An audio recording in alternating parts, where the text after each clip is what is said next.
Did you know that children are not just small adults? Optimize the health of your children, and their future is going to be so much better.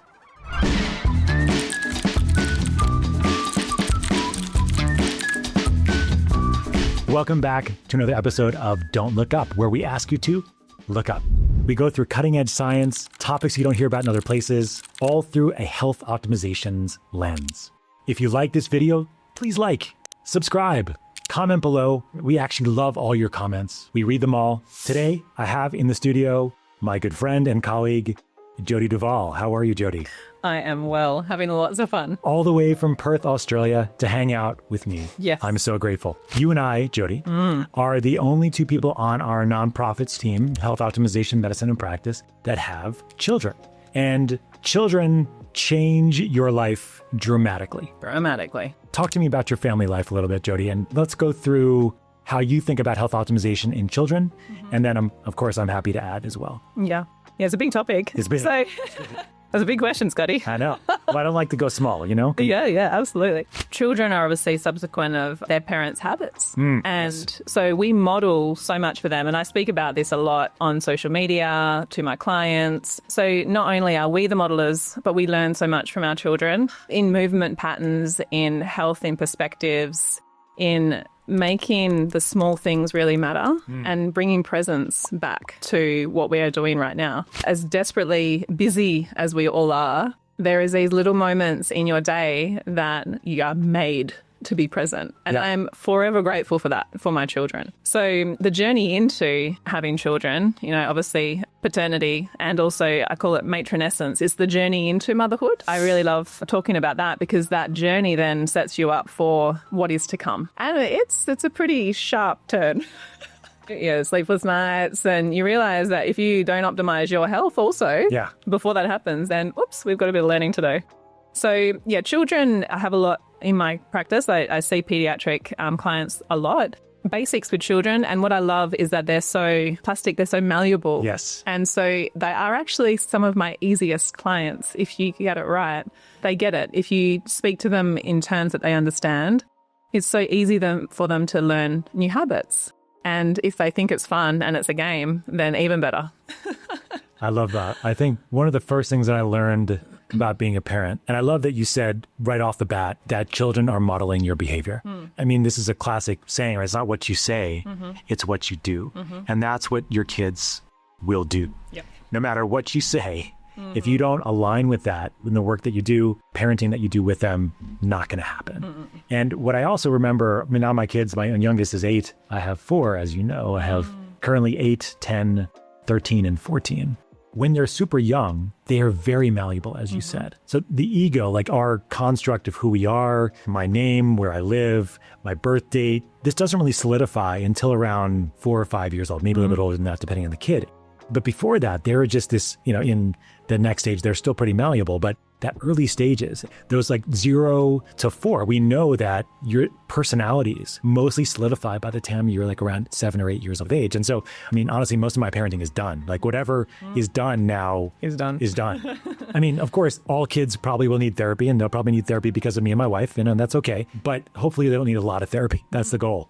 But in that early stages, Jodi, like as a parent yourself, what are some of the things that you would do with your kids to really try to set the stage, you know? Yeah. I love thinking about the philosophy. Have you heard of Rudolf Steiner? Yeah, of course. My son was early in a Steiner school, so we learned a lot of the philosophies around that. And it was actually really useful. They come out and they actually see themselves, like you were saying, in the world. And that's where the teeth and the changes happen and everything. It's really fascinating. But I think it's the basic human laws that I talk about. I bang on about this a lot, but because it's so simple to understand for children as well. Yeah. Okay. Sleep is one of them. So when I talk to my children, it's an understanding of obviously why. So even if they're really young, I will explain why. So we don't assume that they are little tiny people that don't understand. Yes. We explain why we're suggesting things. And so it's so funny that when I've explained something when they were 3, that my daughter now is 9, she's like, oh, Mummy, remember that time that you told me? Yeah. I'm like, oh my gosh, you were listening? Yeah.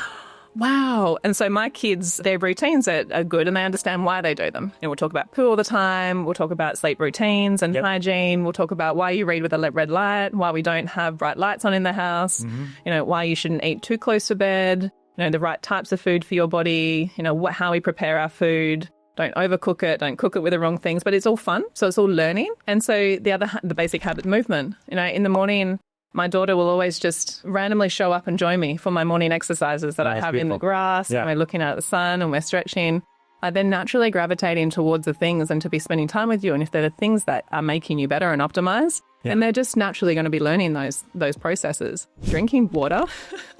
Children don't remember these things, but they're only right now. They don't have foresight. It's a beautiful thing, but they don't think about the past or the future. Exactly. Yeah. So the more you explain to them in a nice way that they're not, bad things because you're telling them that they have to do it, or why, the beautiful cells, it's the only way our cells communicate is through minerals, and you have to hydrate your body because we are mostly water. So it's really using the opportunities to teach in a fun way. I love that you start with the why even when they're young. And I think we don't really understand how much a young child is processing when they're 3 or 4 or 5 years old even, because there's so much, as you said, in the moment.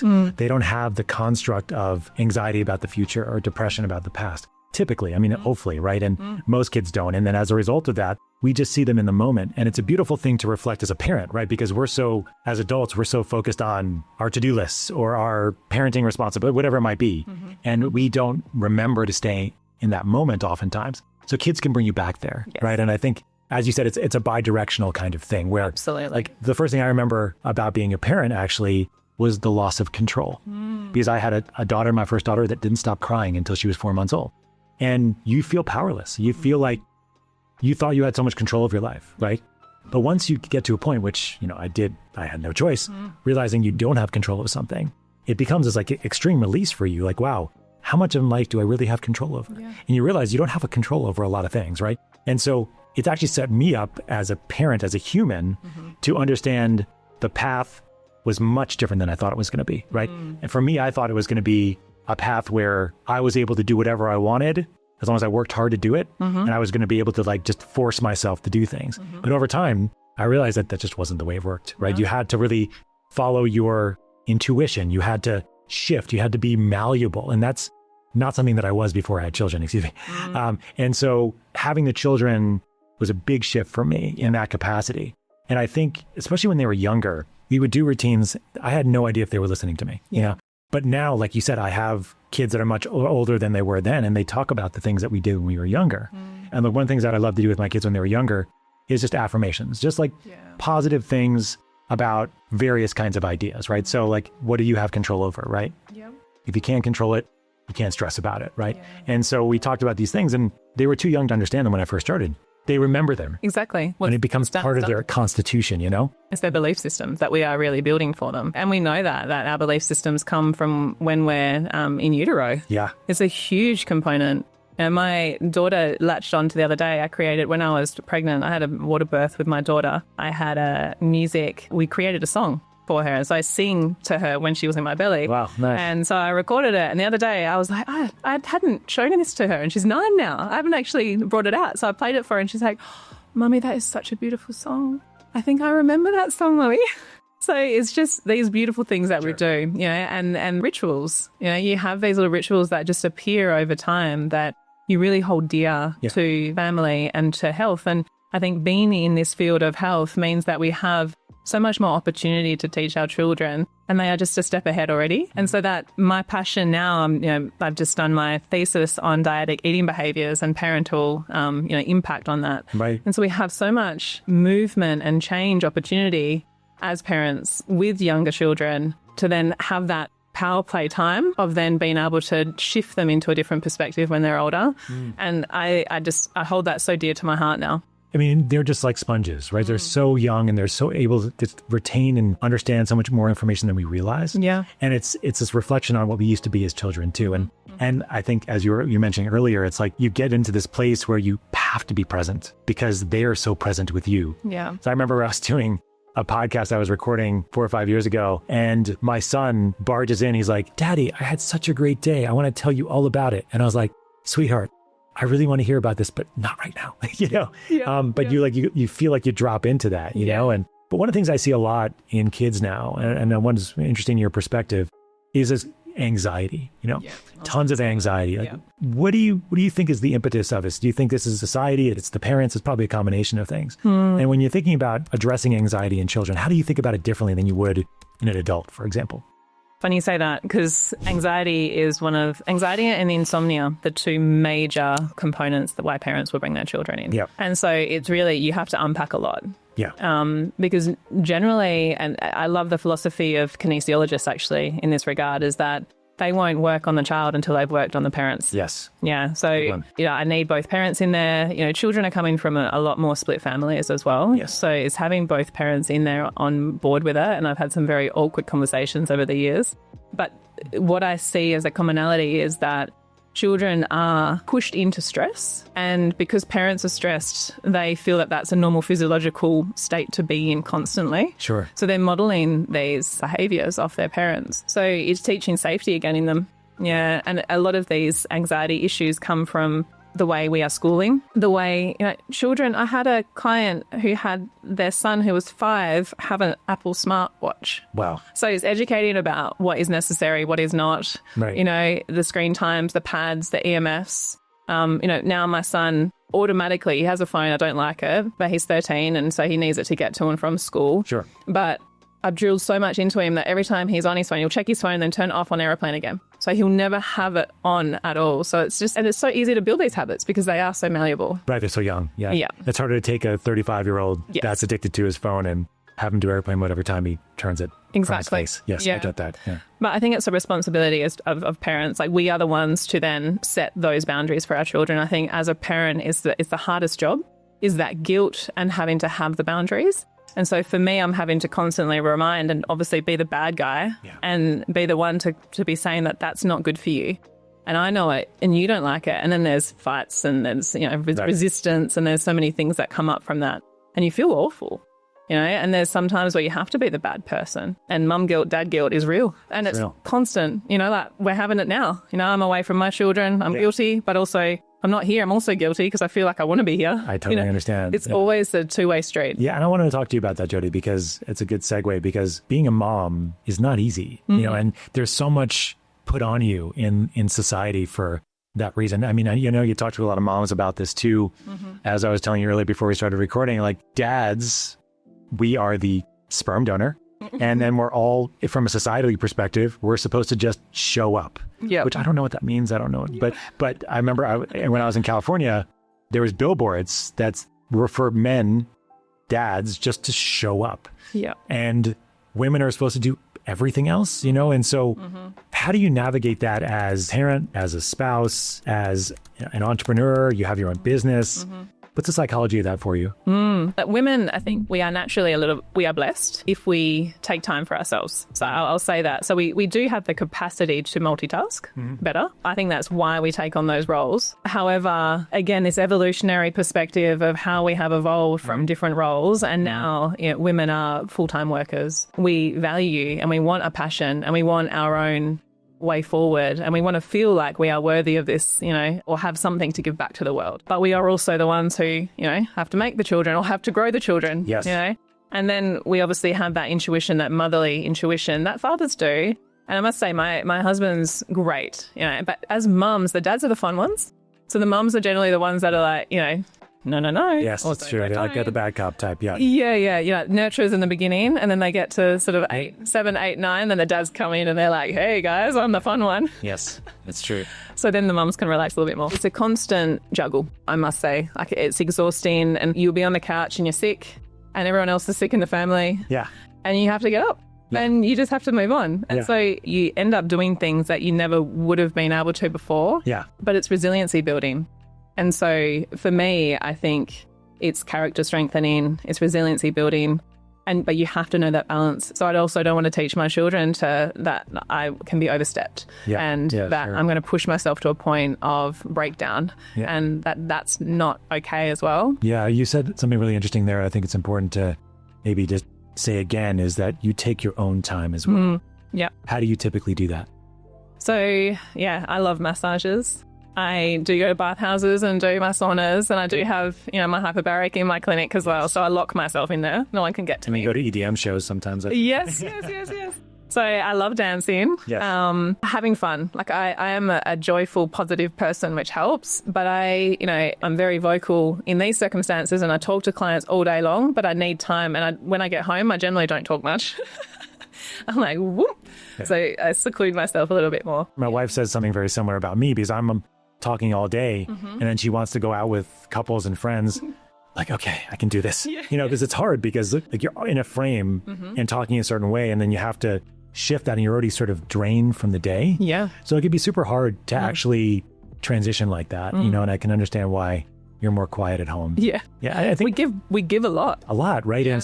And we have to protect ourselves at the same time. And it's a very difficult balance. When I did so many years in the hospital as a hospital doc, and you create these boundaries that allow you to get through the day, right? And what I've been doing over the last several years is breaking those down so that I can actually engage people in a more intentional way. Yes. Instead of just in the sort of more superficial, do my work, get them better enough so they can leave the hospital. But it's really transformative in also how you parent, right? In the sense that, because when you're more really kind of in there as a parent, you are more intentional. You are more grounded. You have to be. And this is something I'm sure you can resonate with.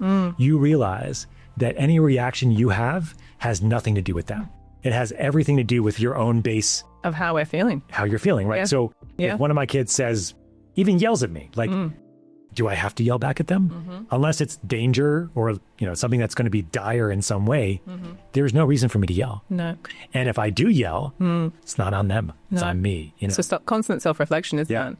Over the years, I've done so much work with heart math and working with those mini micro breaks, and even being with Home Hope, and even meeting you, Scott, gave me a mentor in a way, because you gave me so many different perspectives on how I can shift circumstances. Maybe you don't even realize that. But it's incredible because you have so many moments and this is what I teach my clients now, is space. So you have a reactionary space. Yeah. You can choose to react or you choose not to react. Sometimes it's necessary. Yeah. And sometimes you actually have a break so you can go, okay, well, that's nothing to do with them. They just want me. I've been busy and I'm strung out. And yes, they do need food right now. Yeah. They're just hungry. They're hangry, Mary. Yeah. Yeah. And you realize this, the more personal work that you do is what it comes down to, because I think you said it right. And this is the other sort of main thematic aspect of this particular talk with you, is that addressing the health of our children requires addressing the health of the parents. Yeah. Because if you just try to focus on the kids, the parents are still doing whatever they're doing that was manifesting or propagating or, making things more challenging for the kids, there's nothing you're going to see better, right? And so working with parents and working on their reaction versus response is like one of the first things that I talk about. And I don't work with them as many children as you do, but this has been more like a personal game for me, because if you can create just a little bit of space there, it is transformative. Yeah. I can't tell you how many texts that I've written and I've just erased over the years, because you know that your initial reaction to something is likely not going to be the best reaction if you don't give it space. I mean, kids are just a beautiful example of this. And hopefully it's not something that I like to repeat, but like if I find myself yelling at my kid, I'm like, what am I doing? Why am I doing this? And I realize, okay, I'm tired, I have a headache, I haven't slept, whatever it is, right? These are excuses, and not that they should be excuses for you to do what you did, my perspective, but if you understand why you had the reaction you did, you hopefully have more of a chance of not having it the next time. It's a learning opportunity. Yeah. So so for me, I tried, my major sort of inflection was meditation, learning how to observe the mind and create that space. What do you typically do in your house, or how do you teach your kids about this, or your parent, or your other kids in your practice, or how do you think about it? Yeah, I think taking space. So meditation, yes. And I used to do a solid yogic practice when the kids were very young. And so they used to, we were traveling around Australia, got so many videos of me in the caravan outside, on dirt, doing yoga poses, and the kids were next to me doing yoga poses. That's sweet. Yeah. So again, like right in the early stages, they were watching me do that. And I think now the moments I have is like I will sit on a couch and meditate, and they will annoy me. They will come up and they'll be like, Mum. I'm like, hey, Bob, like I just want to have a bit of space for me. And so it's actually me teaching them, then they actually need to have space at some point too. It's a reflection of what they need to, yes. Yeah. So, and as much as that happens, you don't always get the solid meditation practice that you need, but it's just allowing that and even doing it with them. So at nighttime, many times we'll do breathing practices when they go to bed. Yeah. And my daughter and son both love the sensate. Oh, they do? They listen to the music, they have the vibration. So again, it's like presence into the body, and it helps kids to actually feel something. Or we do a teddy on the belly and we watch it rise and fall. And so My daughter will say, Mummy, like she has a keyword. She's like, Mummy, I'm feeling anxious. I'm like, it's okay. You know what to do. Like, do your breathing. And so she'll do a breathing and she's gone off to sleep. So it's just working through it. And key stages with children I've found. So 7, there will be more anxiety. There will be more anxiety into high school and into puberty. And then into later stage puberty, there will be a big change. And so I find many clients will have those different timelines. And so they need different support. Yeah. I love that you mentioned that because it really reminds me because my son is 8 years old now and he had so much anxiety at 7.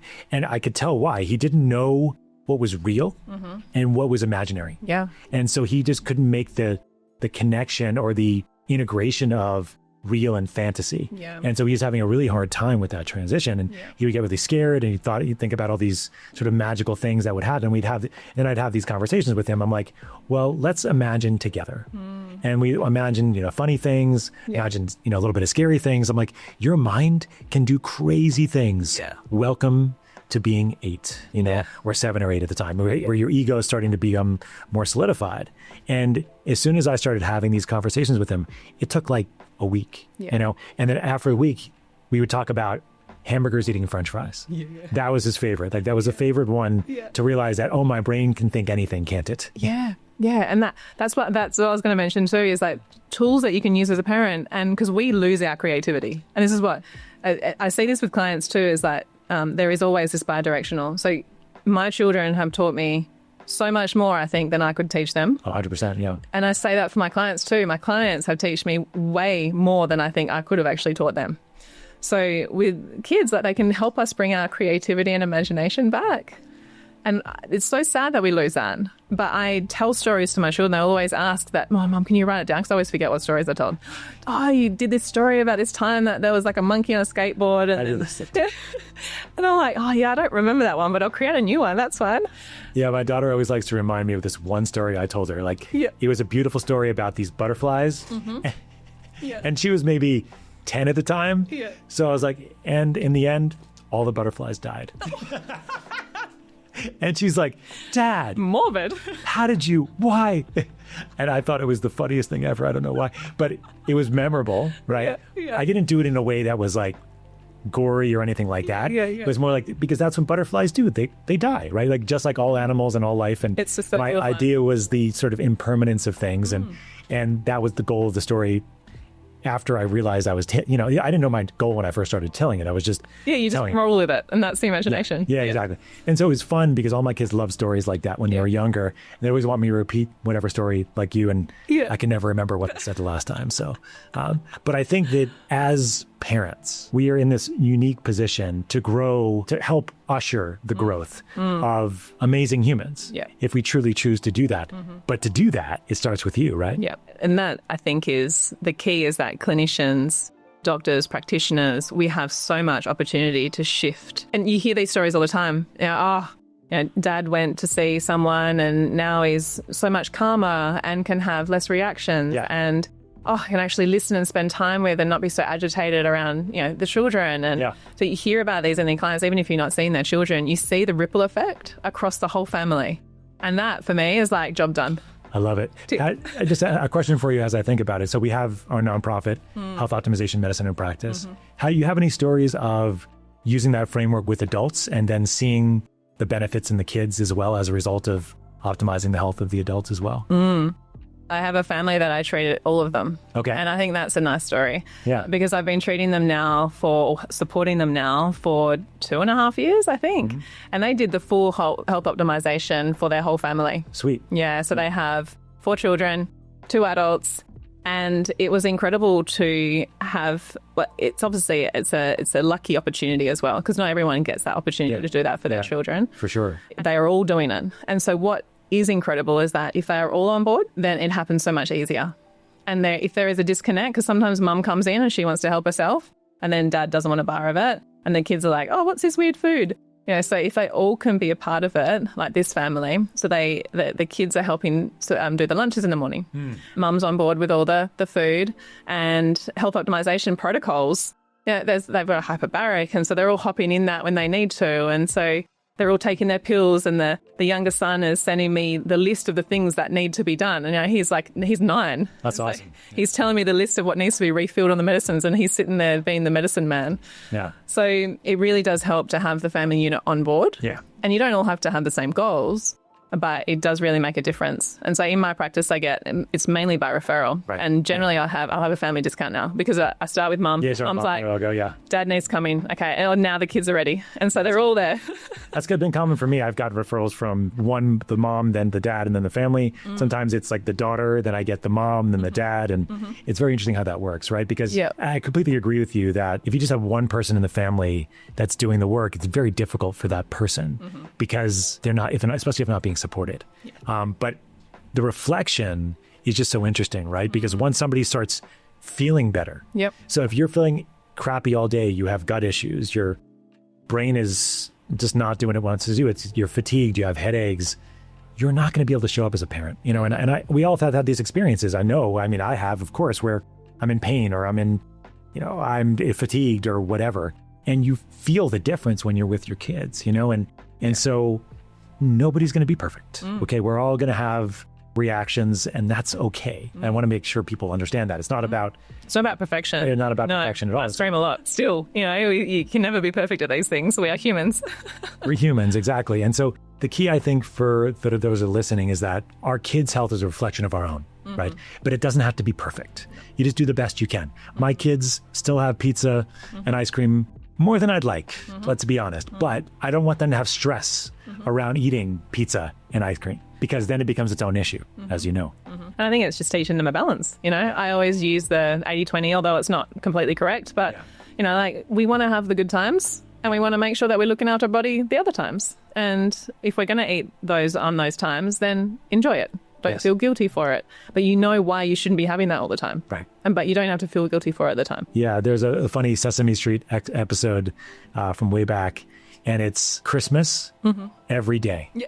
So it gets kind of boring after a while, right? Christmas then. And it's not very good for you after a while, right? And all the presents and all the gingerbread or whatever the hell. Yeah. And so the key is understanding the balance here. I completely agree with you. And that's what we're all about at Health Optimization Medicine and Practice, right? Our nonprofit is creating balance in the system. We actually even have a definition of health, right? Which is A plus B plus C, right? So A is the absence of disease. It's not just if you feel well, but do you have the absence of disease as well, right? That's number one. Number two is the balance between anabolism and catabolism, right? So anabolism is the building up and catabolism is the breaking down. If you're always in fight or flight, you're always breaking down. Again, if you're in parasympathetic, that's when you build up. And so if our kid's always in fight or flight, they're not going to grow well. They're not going to eat well. They're going to feel poorly too. And then the third part, which is really important, is the cycle, C, the cycle of life that we're in. So in kids, it's very different than and especially there's all the stages of being a child, of course, right? Puberty and everything else. But then as an adult, where are you in the cycle of life as well?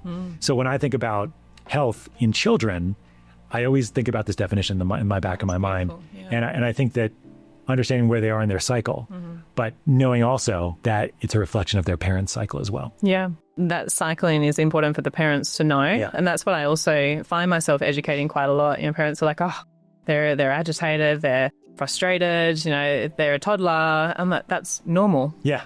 That's normal. Yeah. And they're like, oh, really, is it? Yes. Yeah, the expectations, they're frustrated, they can't communicate yet. They can't do the things that they see you doing. Of course they're going to be frustrated. Oh, okay. So then there's that pressure off. It's like, well, my child doesn't need to be perfect anymore. Yeah, there's my mommy said I was a miracle. Do you know that song? Yeah. And so it's this, I'm a special little guy, that's beautiful. But you can't expect perfection in your children, and don't expect perfection in you, right? No. And so life is about flexibility. Being a parent is about flexibility.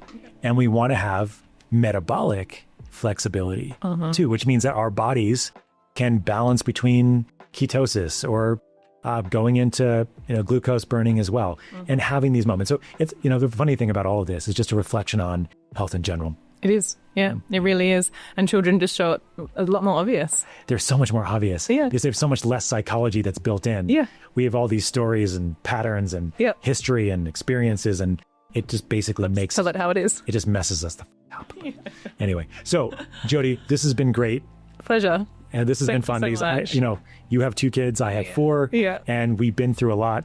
And, we know that a lot of you out there are going through a lot too, for sure. And so thank you very much for tuning in to another episode of Don't Look Up, where we ask you to look up. Today, we talked about parenting in detail. We talked about the parents themselves, the children, health optimization, the definition of health, and so much more. So don't forget to like and comment. Please, we read all the comments, and we'll see you next time on Don't Look Up.